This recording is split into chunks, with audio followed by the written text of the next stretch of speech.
औज़ु बिल्लाहि मिनश शैतानिर रजीम बिस्मिल्लाहिर रहमानिर रहीम।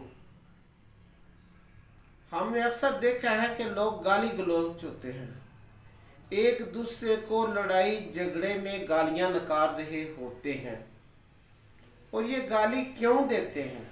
इनके गाली देने का मकसद क्या होता है?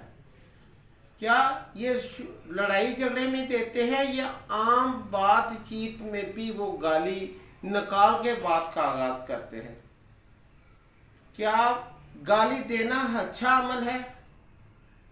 क्या इससे इंसान का कद काठ बढ़ता है या दूसरों की नज़र में इंसान की इज्जत और इंसान का मुकाम गिरता है? अब सवाल ये पैदा होता है कि गाली हम किस वक्त देते हैं? जब दो फरीक आपस में लड़ रहे होते हैं, दो खानदान आपस में लड़ रहे होते हैं, तो एक दूसरे को गालियां दे रहे होते हैं और गालियों के अंदर जो अल्फाज इस्तेमाल किए जाते हैं वो माँ, बहन और बेटी के होते हैं। यानी कि उनको इस्तेमाल करके हम गंदी गालियां दे के अपने आप को गंदा कर रहे होते हैं, जबकि हमारे अंदर उस वक़्त ये होता है कि हम गाली देने से बढ़ जाते हैं, बड़ा मुकाम होता है।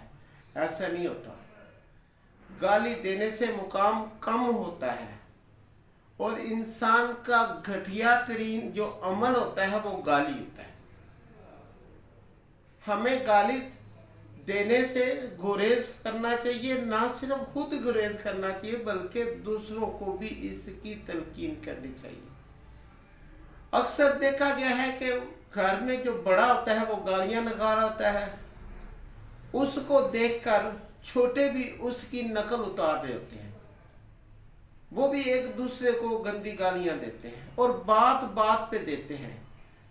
कोई ये नहीं देखता कि मैं जो गुफ्तगू कर रहा हूँ ये गुफ्तगू मुझे करनी चाहिए कि नहीं, और क्या मेरा इस गुफ्तगू से मुकाम लोगों की नस्लों में बढ़ रहा है कि कम हो रहा है?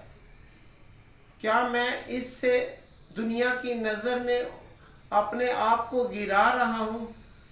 ये सब कुछ गाली की वजह से होता है, जबकि इससे मना किया गया है। अगर कोई शरीफ इंसान गाली नहीं देता तो लोग समझते हैं कि ये ऐसे ही है, इसका कोई मुकाम नहीं, ये बात ये माशरे में रहने के काबिल ही नहीं।